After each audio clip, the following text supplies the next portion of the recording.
November 30, 2020, Pagdiriwang ng Kapistahan ni Apostol San Andres. Pagbasa mula sa sulat ni Apostol San Pablo sa mga taga-Roma. Mga kapatid, kung ipahahayag ng inyong mga labi na si Jesus ay Panginoon at mananalig ka ng buong puso na siya ay muling binuhay ng Diyos, maliligtas ka. Sapagkat nananalig ang tao sa pamamagitan ng kanyang puso at sa gayoy napawawalang sala at nagpapahayag sa pamamagitan ng kanyang labi at sa gayoy naliligtas. Sinasabi sa kasulatan, hindi mabibigo ang sinumang nananalig sa kanya. Walang pagkakaiba ang katayuan ng Hudyo at ng Griego. Iisa ang Panginoon ng lahat, at siya ang nagkakaloob ng kaniyang kayamanan sa lahat ng tumatawag sa kanya. Sapagkat sinasabi sa kasulatan, maliligtas ang lahat ng tumatawag sa pangalan ng Panginoon. Ngunit paanong tatawagin ng mga tao ang hindi nila sinasampalatayanan?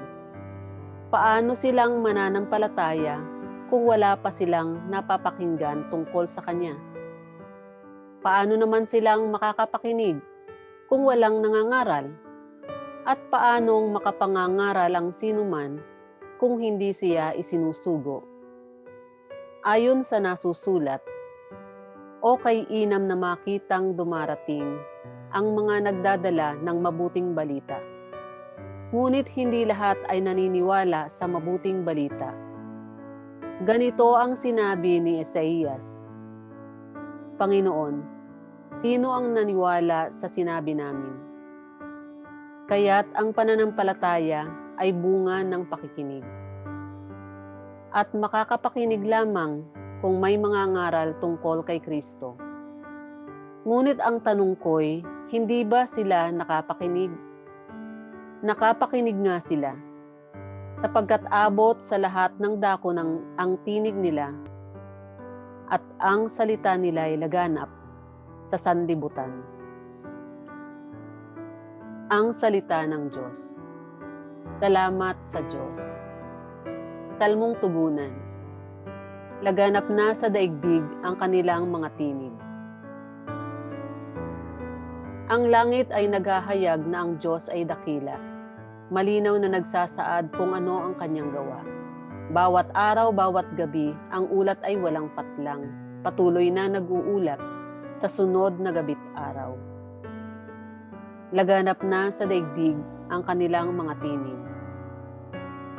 Walang tinig o salitang ginagamit kung sa bagay, at wala ring naririnig na kahit na anong ingay. Gayunpaman, sa daigdig ay laganap yaong tinig. Ang balita'y umaabot sa duluhan ng daigdig. Laganap na sa daigdig ang kanilang mga tinig. Alleluia, alleluia. Sumunod kayo sa akin at kayo'y aking gagawing katambal ko sa tungkulin. Alleluia, alleluia. Ang mabuting balita ng Panginoon ayon kay San Mateo. Noong panahong iyon, sa paglalakad ni Jesus sa tabi ng lawa ng Galilea, nakita niya ang dalawang mangingisda, si Simon na tinatawag na Pedro, at ang kapatid niyang si Andres. Sila'y naghahagis ng lambat.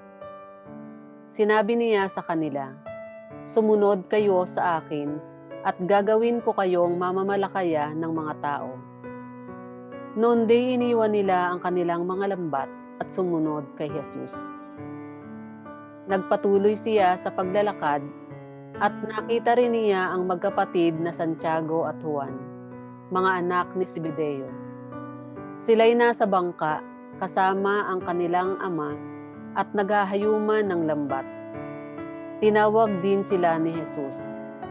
Agad nilang iniwan ang bangka at ang kanilang ama at sumunod kay Jesus. Ang mabuting balita ng Panginoon. Pinupuri ka namin, Panginoong Hesukristo.